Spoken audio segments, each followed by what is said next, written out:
bahwasannya kami telah resmi menjadi kuasa hukum Aib Rudiansyah yang akan membela kepentingan hukum beliau, karena saat ini banyaknya pemberitaan-pemberitaan terhadap beliau yang miring, apalagi saat ini kita lihat banyaknya yang menyerang beliau, sehingga menurut kami selaku kuasa hukum perlu diluruskan agar tidak menjadi opini liar di tengah-tengah masyarakat dan tidak bias di tengah-tengah masyarakat.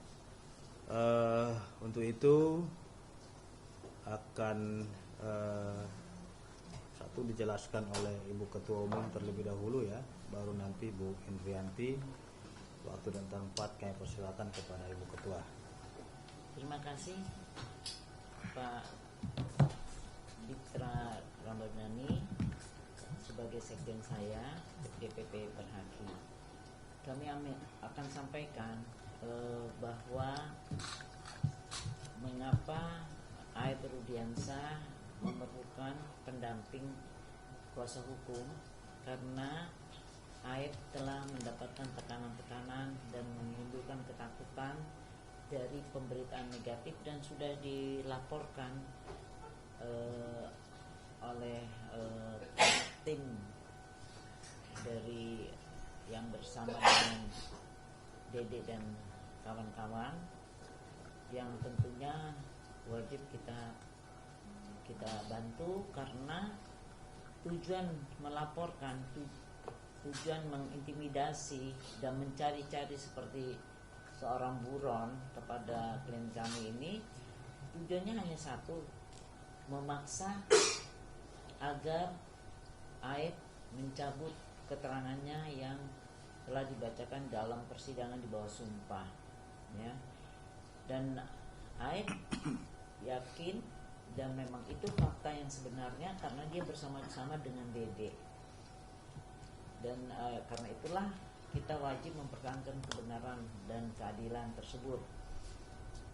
Segala usaha-usaha dari pihak tersebut, selain mendatangi orang tuanya, bapaknya Aib dengan tujuan menekan, mengintimidasi, menakut-nakuti untuk memberitahu kemana keberadaan Aib ini, dan kemudian karena bapaknya menolak, mereka terus mencari Aib menghilang, Aib menghilang. Kan tentu kalian sudah tahu semua.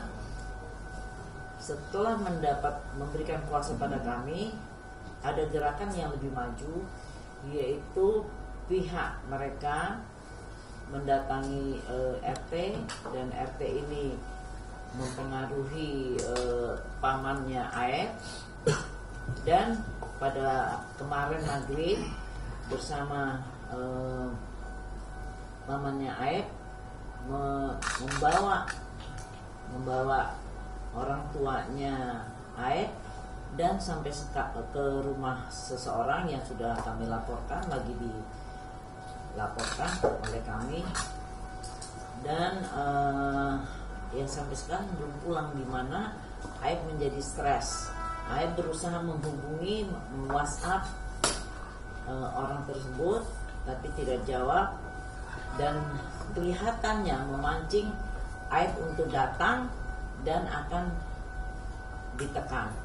Jadi ini saya tidak mengerti mengapa kondisi-kondisi ini sangat buruk, cara-cara yang sebetulnya merupakan suatu tindak pidana, menekan seseorang. Tujuannya apa sih orang ini? Ya, kepentingannya apa? Jadi mereka tidak merasa bahwa ini sudah melakukan suatu tindakan kriminal, sudah menekan seseorang, membuat tidak nyaman. Dan jadi saya bisa mengambil suatu analisa bahwa dulu pun yang orang-orang yang mencabut ini ya mungkin ada perlakuan seperti ini, mungkin ya. Tetapi yang jelas faktanya sekarang klien saya sangat kebingungan mencari ayahnya, dan dia sudah WA, tolong kembalikan ayah saya, tolong kembalikan ayah saya. Ini saya benar-benar, apa dia nggak mengerti bahwa ini kita negara hukum dan kita harus menghormati privasi seseorang. Dan itu kan Kalau dia memang Dede mencabut, urusan dia, dan itu sudah diproses hukum juga. Jadi nanti bisa dijelaskan bahwa tim kita juga sudah membuat laporan kepada pihak yang sudah kami somasikan, ya, di Polda Jabar, ya, kita laporkan. Dan juga terhadap pemberitaan TikTok akun-akun itu juga kami sudah membuat laporan di Polda Metro Jaya.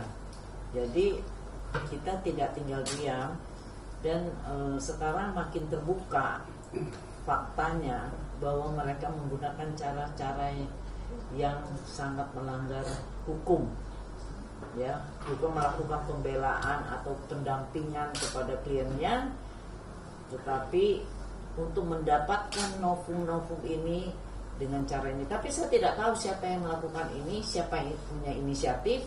Yang penting nanti setelah kita laporkan, biarlah penyidik yang akan memproses ini dan akan terbuka. Dan saya tidak Perhaki tidak akan menuduh siapapun, tetapi kita melaporkan faktanya. Demikian yang akan kami sampaikan. Terima kasih pada Ibu Ketua Umum.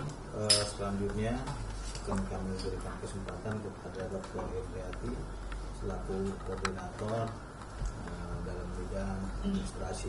Silakan. Terima kasih. Assalamualaikum warahmatullahi wabarakatuh. Salam Om Swastiastu, Namo Buddhaya, salam kebajikan. Selamat datang teman-teman semua. Terima kasih sudah hadir di sini memenuhi undangan kami. Seperti tadi dikasih tahu oleh Ibu Ketua dan juga Pak Sekjen, kita di sini ingin meluruskan, ya, yang pasti juga ingin meluruskan. Tadi sudah dikatakan bahwa kami dari Perhaki sudah mendapatkan kuasa resmi, ya, dari Saudara Aib.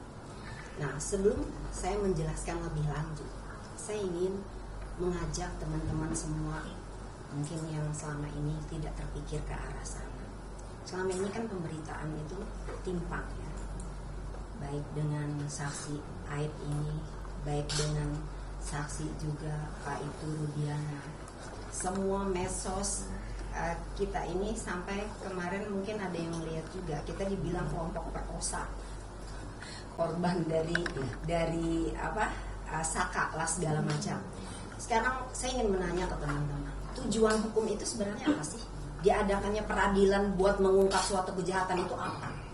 Kan ada 3 tujuan itu. Pertama, yang keadilan buat para korban, kemudian adanya kepastian hukum dan adanya kemanfaatan.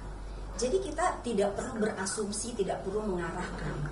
Jangan mentang-mentang selama ini yang didahulukan itu adalah berita-berita mengenai hal-hal yang memojokkan klien kami, baik itu Rudiana maupun Saudara Aib. Jadi kalau kita berasumsi, contoh satu air mineral, mereknya paling dulu apa? Aqua, kan?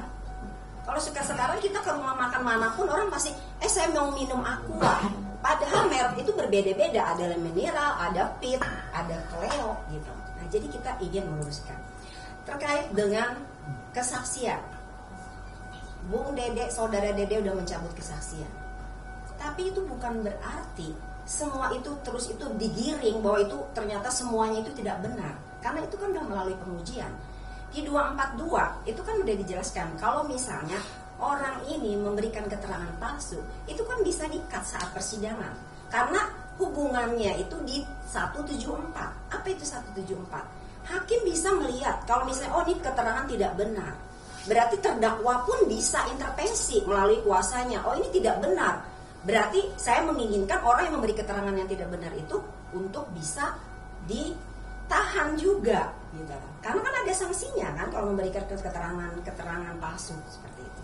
Nah, sama hanya dengan pencabutan itu, klaim kami Saudara Aib tetap dengan keterangannya sebagaimana yang sudah dicantumkan di dalam BAP, baik itu di putusan nomor 4, di putusan nomor 3 dan di putusan nomor 1. Itu tidak ada berubah. Nah, bahwa yang dia berikan keterangan pada tanggal 31 Agustus 2016 itu saat bertemu dengan klien kami juga, saksi yang saat itu ada juga BAP-nya di putusan, ya, di salinan putusan. Nah dia mengatakan dia melihat kejadian itu, dan waktu itu Dede juga mengatakan hal yang sama, dan sampai dia sempat menyatakan oh motornya warna ini biru telur asin, ada mereknya, dia menyebutkan sesuai dengan DBAP. Ini kalau saya bacakan panjang sekali ya. Sesuai dengan putusan. Nah itu semua sudah ada tertera di sini gitu. Nah jadi kalaupun misalnya ada salah satu mencabut, itu kan bukan berarti habis itu tuh berakhir tuh dagelan semua. Sekarang siapa yang terlibat di sini kan banyak. Dari Pisum juga yang mendukung. Jadi semua fakta yuridis itu punya korelasi, punya hubungan satu dengan lain. Nggak mungkin majelis memutuskan kalau misalnya tidak ada hubungannya seperti itu. Jadi itu yang perlu kita pahami. Jadi kita tidak perlu berasumsi, asumsi ke sana, asumsi ke sini. Kayak misalnya oh ini netizen kan perkataannya seperti ini. Mereka membaca. Memang mereka tahu proses hukumnya dari awal seperti itu. Nah, kalaupun ada kejanggalan-kejanggalan bukan berarti semua itu lantas kebohongan. Itu yang kami. Jadi kami dari Perhaki tetap sebagaimana yang disampaikan juga oleh saudara, apalagi tadi seperti yang disampaikan Bu Ketua. Di situ ada intimidasi. Maksudnya apa? Kalau misalnya tidak takut Aib mengungkapkan yang sebenarnya, kembali mengungkapkan yang sebenarnya, kenapa ayahnya harus disandra? Itu kan pertanyaan buat kita gitu loh. Kenapa sih selama ini selalu tidak ada yang memikirkan ke arah sana? Tidak ada yang memikirkan ke arah tekanan terhadap korban. Selalu yang ini orang tidak bersalah. Pertanyaannya lagi, saat kejadian itu di salinan putusan juga disebutkan, mereka itu kan pada mabok. Nah sekarang pertanyaan, maaf ya, ini maaf, saya mohon maaf. Kalau misalnya melakukan perbuatan mabok itu kan sudah mengganggu ketertiban umum kan? Itu bisa disebut orang baik nggak? Gitu loh. Jadi saya bukan mengatakan bahwa mereka itu bukan orang baik, gitu loh. Tetapi kenyataannya mereka melakukan hal-hal yang tidak baik, gitu. Nah, jadi itu perlu diberikan pertimbangan juga. Jadi jangan sampai ini jadi bias karena adanya, kita sih tidak menuduh siapapun ya, betul, kita tidak menuduh siapapun. Tetapi tolong segala sesuatunya kita kembalikan ke konteksnya. Bagaimana sih prosedur hukum itu? Kita tidak mengikuti, maksudnya kita tidak intervensi kepada penyidik, kita tidak bisa intervensi kepada pengadilan, kita tidak intervensi kepada dokter-dokter yang saat itu memisum. Dan kenapa kita punya keyakinan, terutama saya juga punya keyakinan, kenapa bahwa itu adalah pembunuhan dan perkosaan? Karena kejadiannya itu kalau misalnya, maaf, saya dulu waktu kecil, waktu remaja suka banget naik motor. Ini udah tergilas-gilas semua nih, bahkan udah sobek-sobek, udah dijahit-jahit. Kita tahu posisi kalau kita naik motor tuh jatuh seperti apa gitu. Kita udah tahu gitu. Nah, jadi hal-hal seperti itulah yang harusnya ada perimbangan gitu. Ya kita serahkan aja kalau misalnya ada yang mencabut ya udah, tapi kita lakukan sesuai dengan prosedur hukum. Jangan saling hujat, jangan saling menjatuhkan dengan cara-cara kotor. Itu yang tidak ini. Jadi sampai kapanpun kami tetap meyakini bahwa apa yang terjadi itu sebenarnya bukan kecelakaan tetapi pembunuhan. Dan kami tetap berpegang dengan klien kami yang mengatakan pada saat tanggal 31 itu saudara Aib itu ketemu dengan Ibtu Rudiana. Nah, beliau waktu itu kan dari tanggal 27 kejadian itu kemudian dimakamkan 28, beliau masih penasaran kan, ini kenapa sih, bener nggak sih anak saya ini meninggal karena ini. Nah dari dasar itu pada tanggal 31 beliau mendatangi berjalan di dekat SMP 11 itu dan ketemu dengan pihak saksi Dede dan Ani. Jadi demikian yang sementara ya bisa kita sampaikan, bahwa mau dicabut saudara Dede pun kesaksian itu masih ada kesaksian lain yang saling berhubungan. Nah sekarang tugas kita semua, tugas para penegak hukum untuk mencari kebenaran hakiki. Jangan hanya terpaku pada suatu pemikiran yang sudah diolah untuk bisa menggiring opini publik. Kita fokus aja pada masalah hukum dan prosedur hukumnya seperti apa. Demikian ya teman-teman. Ya, baik.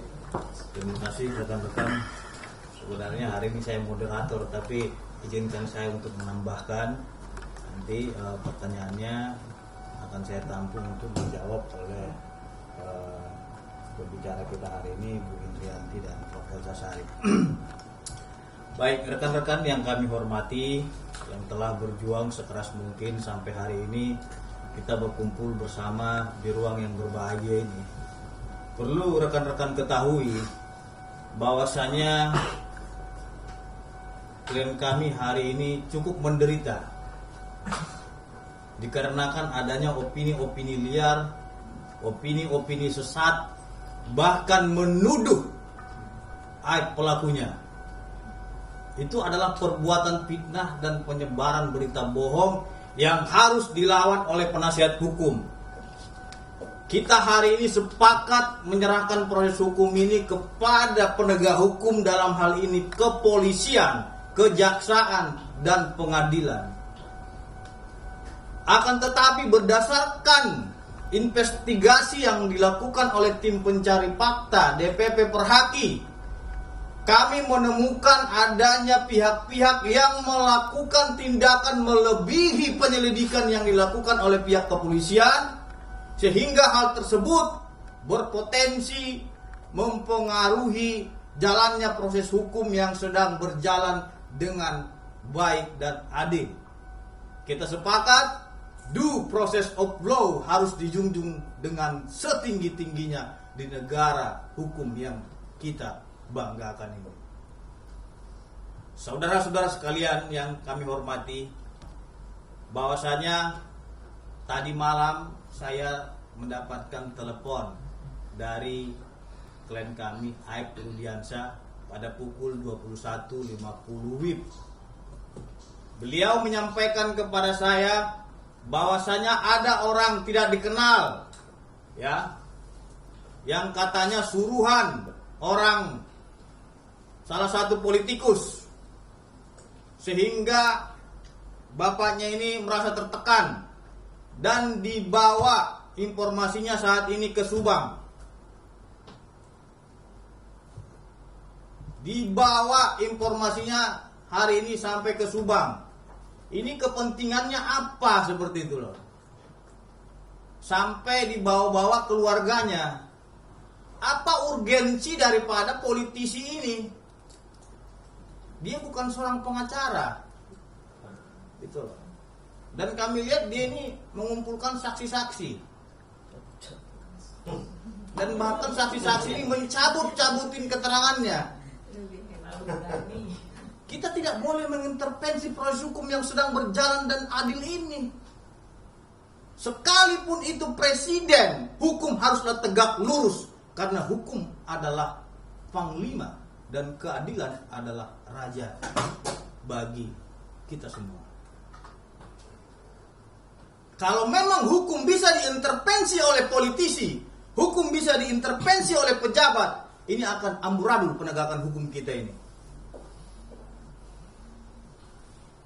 Saya juga mendapat kabar dari klien saya bahwasanya pada waktu ia diwawancara oleh salah satu politisi, ia diberikan sejumlah uang. Yang pertama pakai amplop, yang kedua secara tunai. Ya. Jadi biar teman-teman melihat sendiri. Terus yang kedua, ya, Aib juga menyampaikan keluarganya, dalam hal ini bapaknya juga diberikan uang oleh salah satu politisi yang ikut nimbrung dalam kasus ini.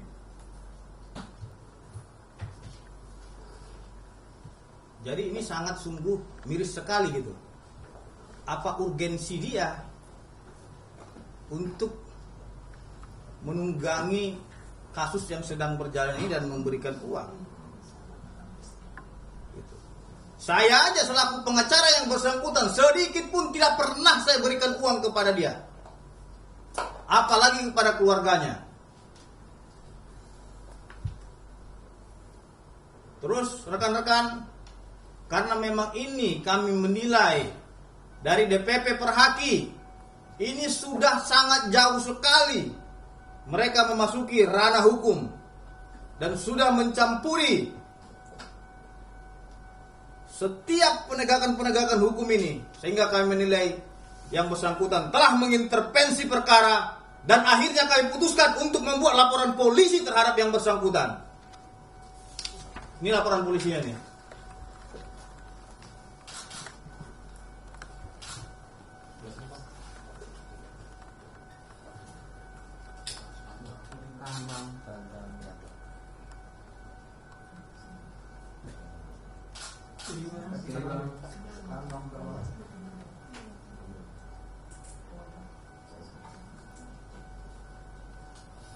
Dan identitas pelapor mohon diburamkan demi kepentingan privasi pemberitaan. Dan kita junjung asas praduga. Baik. Rekan-rekan, sebenarnya kita juga bukan tidak bisa melaporkan orang. Bisa. Mereka dengan begitu membabi buta melaporkan klien kami. Mulai dari Ibtu Rudiana, mulai dari Aep, mulai dari Pasren dan Kapi. Begitu bangganya mereka. Ini telah kita laporkan karena mereka kesaksian palsu katanya. Tanpa adanya bahasa-bahasa yang menjunjung tinggi asas praduga tidak bersalah terhadap orang. Sehingga kami menilai mereka telah menghakimi orang yang tidak bersalah. Tanpa adanya proses peradilan yang adil, bersih, dan transparan. Kami menganggap bahwasanya penegakan hukum pidana adalah penegakan hukum yang paling terakhir, ultimum remedium.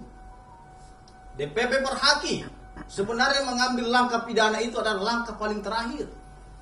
Kita tidak mau mempenjarakan orang lain. Kita tidak mau membuat orang pesakitan. Akan tetapi, karena ini terus menerus dirongrong, sehingga DPP Perhaki tidak akan tinggal diam terhadap tindakan-tindakan yang dilakukan oleh para pihak ini. Rekan-rekan sekalian, keputusan DPP Perhaki dalam mengambil sikap untuk melaporkan berbagai pihak ini adalah keputusan yang sudah final. Dengan kajian yang begitu matang, melihat tindakan-tindakan yang dilakukan oleh politisi, beberapa orang, demonstrasi, intimidasi, penyebaran berita bohong, tuduhan-tuduhan fitnah, dan tindakan terstruktur, sistematis, dan masif di akun-akun media sosial yang menyerang pribadi, korban, saksi, bahkan para penasihat hukumnya. Apakah seperti ini wajah penegakan hukum kita yang dibenturkan dengan akun-akun tidak jelas, yang dibenturkan dengan kepentingan-kepentingan elit politik? Kalau hukum bisa diintervensi dengan kepentingan politik, saya akan pastikan penegakan hukum itu akan timpang. Semestinya penegakan hukum diserahkan kepada lembaga yang berwenang, dalam hal ini kepolisian, kejaksaan, dan pengadilan. Saudara-saudara sekalian, kita melihat akhir-akhir ini banyaknya yang menantang di tengah-tengah masyarakat kita. Salah satu artis inisial NM, ada lagi salah satu mantan petinggi Polri inisial SD, menantang mengatakan, saya berikan 10 juta barang siapa yang bisa membuktikan itu pembunuhan. Dan 2 hari yang lalu tantangannya saya terima, dan telah saya umumkan di publik, saya menerima tantangan saudara.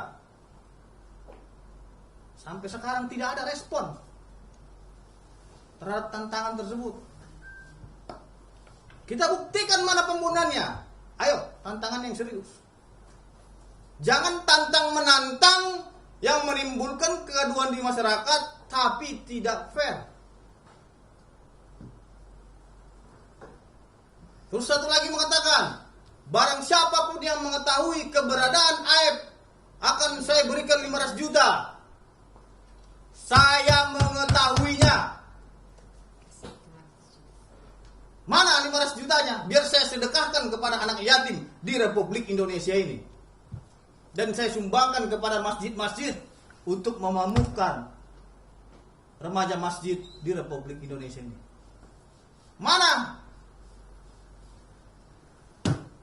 Tidak usah pun ditantang, ya. Kita akan menyampaikan konferensi pers secara komprehensif terhadap masyarakat. Dan alhamdulillah kita diberikan kepercayaan oleh Aib Rudiansyah sebagai penasihat hukumnya. Sehingga kami menilai banyaknya opini-opini yang dibangun oleh berbagai pihak membuat penegakan hukum ini tidak semakin jelas arahnya. Gitu.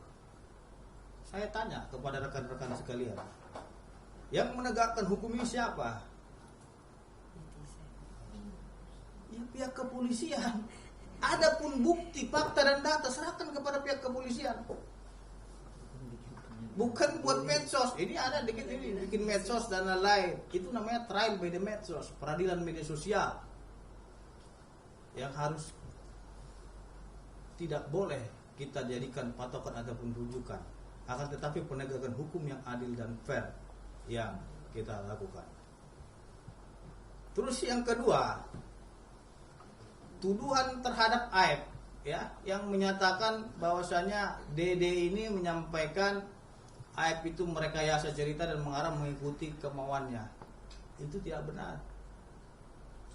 Sehingga itu adalah penyebaran berita bohong.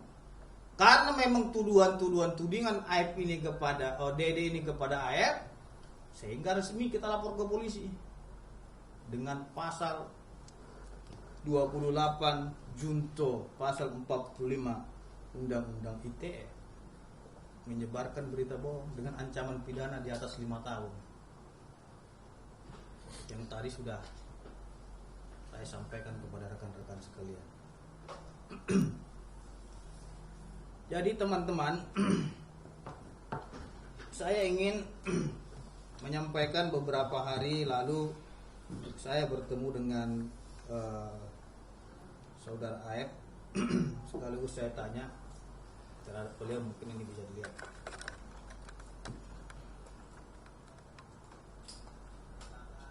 Saudara Aib, di mana kedatangan saudara Aib ini, beliau telah menghubungi saya, mengingat beliau juga meminta bantuan hukum kepada saya.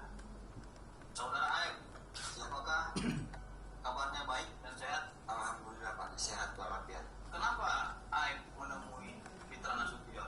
Apa yang menghendaki saudara sehingga saudara menemui saya? Ya, kebetulan kemarin itu saya melihat berita Bapak muncul yang katanya ingin memberikan bantuan hukum kepada saya. Ya, pertama saya mengucapkan terima kasih banyak kepada Bapak untuk berkenan ingin mendampingi saya. Ya, saya ingin memberikan bantuan hukum kepada Aib itu sepanjang Aib memberikan keterangan yang benar dan komitmen menegakkan hukum dan keadilan. Ya, terima kasih. Apakah saudara Aib itu memberikan keterangan yang benar atau tidak? Benar Pak.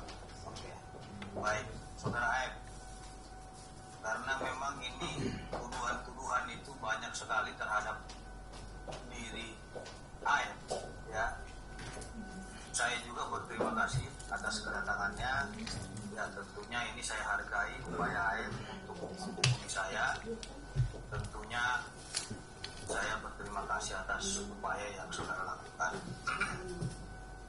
Aib, saya ingin menanyakan terhadap Aib terkait dengan adanya yang bernama Dede, Ya, Dede. yang menyatakan berbagai macam ragam terhadap Ibtu Rudiana. Ya. Saya ingin tanyakan ini karena ini menyangkut dengan nama baik klien saya, Pak Rudiana.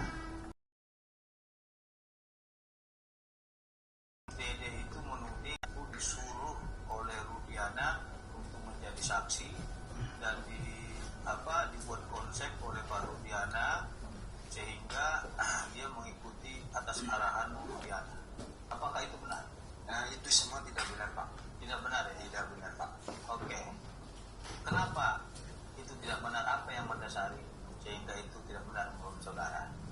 Di tanggal 27 Agustus itu di malam kejadian itu Dede itu bersama saya Pak.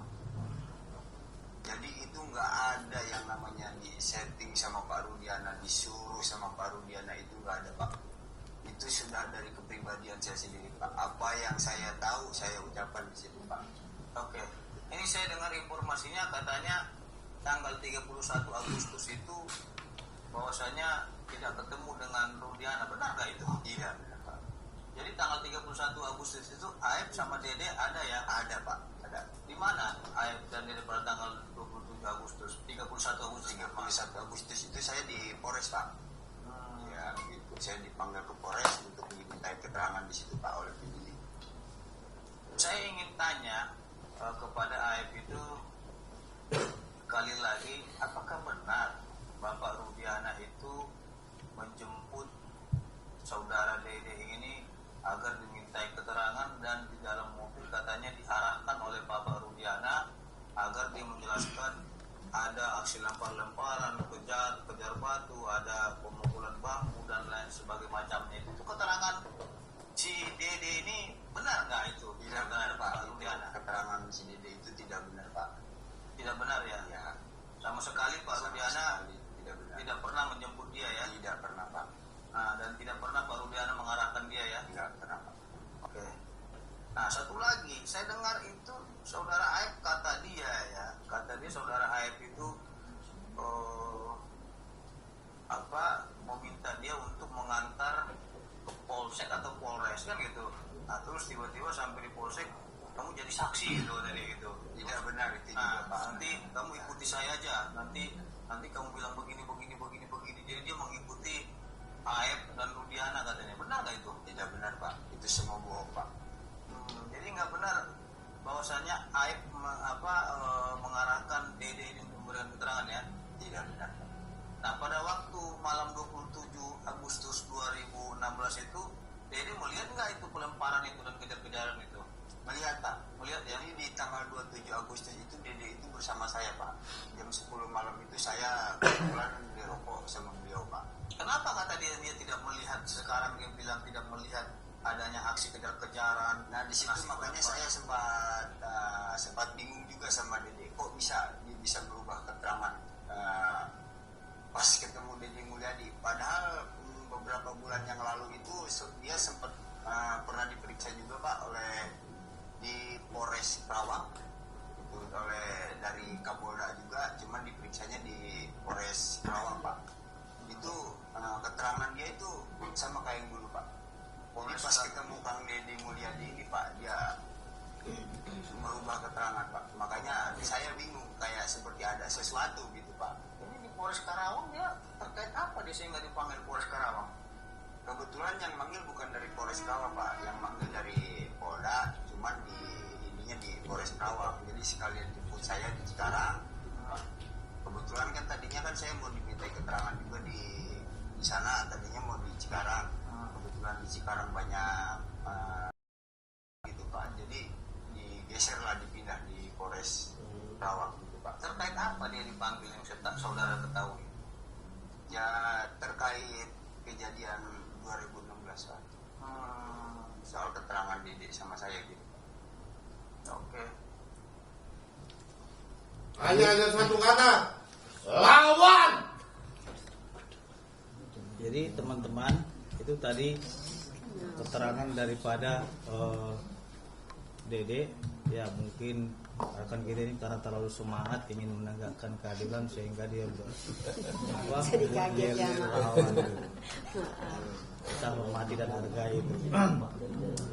Jadi rekan-rekan sekalian, bahwasanya bukan hanya Aib saja yang didatangi oleh beberapa pihak, ya, ada banyak juga yang datangi. Akan tetapi Aib ini tidak ada sedikit pun kata untuk merubah keterangannya ataupun mencabut keterangannya, karena ia merasa apa yang ia alami, ia ketahui, itulah yang ia lihat dan itulah yang ia pertahankan, dan bahkan dia juga menyatakan berani dan siap disumpah di bawah Al-Quran. Jadi saya harap kalau memang tidak ada peradilan yang adil dan bersih ataupun proses hukum yang berjalan, jangan kita menghakimi ataupun menuduh seseorang ataupun tindakan-tindakan apapun kepada orang, karena itu akan berpotensi menimbulkan fitnah terhadap orang. Mari kita menjunjung tinggi atas praduga terhadap siapapun sepanjang tidak ada putusan yang telah berkekuatan hukum tetap dan ingkrah yang menjatuhkan ataupun menyatakan seseorang bersalah. Karena di pikiran kita orang salah belum tentu salah di hadapan hukum. Karena berbeda kenyataannya antara kenyataan dengan dunia maya. Ini sekarang yang terjadi adalah antara penegakan hukum dunia nyata dan penegakan hukum dunia maya. Versi dunia nyata dan versi dunia goib. Jadi lebih bahaya ini dunia goib, banyak kali berselebaran dan lain-lainnya itu dunia maya ini yang pakar inilah, pengamat ini yang intelijen segala macam itu semua dipotong-potong, diedit-edit, bahkan ada suara-suara orang lagi dipenggal-penggal. Nah, itu saya lihat banyak di TikTok. Nah, itu merupakan suatu perbuatan yang mengkaburkan pokok perkara dan fakta-fakta yang telah terungkap di dalam persidangan. Jadi teman-teman, itu tambahan dari saya. Berhubung saya di sini ada ketua umum, ya saya persilakan kepada Profesor. Terima kasih teman-teman ya. Mereka ini bicaranya sudah liar di medsos. Perlu diketahui, yang tetap kita akui secara hukum adalah putusan yang telah mempunyai kekuatan hukum tetap dan belum pernah berubah, ya. Nah, sekarang pertimbangan dari hakim itu berdasarkan fakta yuridis, bukan BAP yang selalu didengung-dengungkan, bukan juga fakta persidangan. Ya, BAP ini udah dicabut oleh para terpidana, ada 3. Jadi itu membuktikan bahwa BAP itu hanya pengantar. Jadi jangan selalu mengucapkan soal BAP, karena sekarang sudah namanya putusan yang telah mempunyai kekuatan hukum tetap. Pertimbangan hakim adalah berdasarkan dari faktor yuridis, yaitu persesuaian dari keterangan saksi-saksi, saksi mahkota, petunjuk maupun surat-surat ahli dan segalanya, yang mana udah saling berkaitan, dan itulah yang menjadi pertimbangan memenuhi unsur-unsur dari pasalnya. Mereka selalu mengatakan satu keganjilan, namanya perkara ya. Kalau mau dibilang ganjil sini, ganjil situ ya boleh-boleh aja. Kenapa nggak bilang genap? Yang jelas semuanya ganjil asumsinya sendiri. Sekarang sudah memberikan keterangan di bawah sumpah. Apakah itu di bawah sumpah di depan penyidik dan sudah dibacakan oleh jaksa, ataukah benar-benar datang ke pengadilan di bawah sumpah? Itu udah nggak bisa dicabut lagi karena sudah inkrah. Ini udah pengadilan, udah sampai banding dan kasasi dan sudah mempunyai kekuatan hukum tetap. Tiba-tiba datang ke notaris menyatakan saya mencabut. Bagaimana akal hukumnya, ya? Mencabut di depan notaris itu siapa, ya kan? Kalau memang benar dia melakukan pencabutan, harus dalam proses hukum yang sampai inkrah juga. Ini kan enggak, jadi terlalu sangat enggak mengerti hukum ya, saya bilang benar-benar tidak mengerti hukum. Jadi seenaknya aja pergi ke notaris, saya mencabut, terus itu menjadi novum. Nggak bisa, itu harus proses. Sedangkan putusan itu melalui proses sampai inkrah. Jadi itu yang saya satu. Kemudian mengatakan bahwa ini kecelakaan. Saya ingin tanyakan, karena di situ ada 3 dokter. Satu dokter visum, yaitu waktu itu dilaporkan kecelakaan, jadi visumnya masih visum luar, ya, yaitu dokter Rahma dan dokter Ihda. Dari dokter Ihda ini sudah pun terlihat ada namanya trauma tajam di tubuhnya Vina, ya kan? Nah, terus itu ada trauma terbuka, ya, di wajahnya Eki almarhum. Di dadanya ini memang trauma tumpul, tetapi di luka-luka terbuka ini itu trauma tajam. Nah, kemudian di dokter Ida yang memeriksa almarhumah itu adanya darah segar yang mengalir, yang dinyatakan bukan menstruasi, bukan aborsi, karena tidak adanya keluar gumpalan-gumpalan parut dalam darah tersebut, tapi darah segar. Nah itu waktu visum luar karena kecelakaan. Ini saya perlu tegaskan, karena ini jangan diputarbalikkan. Ini dosa loh kita mengatakan sesuatu kecelakaan dibilang pembunuhan, pembunuhan dibilang kecelakaan. Dan itu kita mereka ini dibawa sumpah, kemudian kan dikubur 9 hari itu kan dikeluarkan, sudah membengkak semuanya, dan itu diperiksa oleh dokter forensik namanya Dokter Adri Nur Rahmat. Nah jelas-jelas Dokter Nur Rahmat itu menjelaskan di tubuhnya dari almarhum Vina itu sudah ada namanya trauma benda tajam, yaitu ternyata di pipi sebelah kanan itu trauma benda tajam di pipi ini, dan sudah dijahit, bukan trauma benda tumpul. Di lain tempat benda tumpul, tetapi di sini benda tajam. Jadi jangan bilang nggak ada benda tajam, nggak ada tusuk ini, nggak ada tusuk itu. Jelas itu forensik harus kita, karena dia profesional dan memang keahliannya di situ. Kemudian di tangan kirinya punggung itu disayat dengan benda tajam, tertulis V. Nah ini kan sesuatu dendam. Memang nama dia Vina, ditulis di sini V. Padahal sudah membengkak semua badannya itu ya. Dan kemudian yang paling tidak bisa dipungkiri, walaupun sudah 9 hari, di dalam tubuhnya masih ada sperma. Apakah kecelakaan itu ada sperma? Tiba-tiba dia celaka, tiba-tiba sperma mana masuk di dalam Vina itu masih ada. Nah mereka kemudian dijelaskan lagi di TikTok, pemandi dari almarhum Vina sempat mengatakan bahwa apakah ini pembunuhan atau kecelakaan. Orang yang tidak mengerti aja bilang ini sih bukan kecelakaan, ini adalah pembunuhan. Ini orang yang lugu loh, cuma pemandi, karena badannya hancur dan semua. Terus dia lihat dia waktu dia cuci kan dibersihkan, dia ternyata ini di luar dugaannya dari vaginanya almarhum itu keluar banyak lendir. Itu tidak biasa. Nah mungkin dia nggak mengerti lendir itu adalah sperma ya. Tapi yang jelas lendir. Jadi ini persesuaian semua ya. Sekarang diberikan berita bahwa pada saat itu adalah cerita nanti hari ini mungkin besok kalau juga di keterangan saksi bahwa itu Vina pada saat itu menstruasi, beli softtek dan segala rupa, terus beli supermi, terus bilang lagi dia hamil.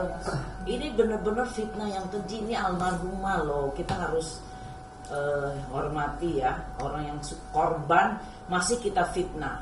Yang paling sadis lagi bahwa dia ini yang membunuh adalah klien saya, itu Rudiana. Ini kan luar biasa.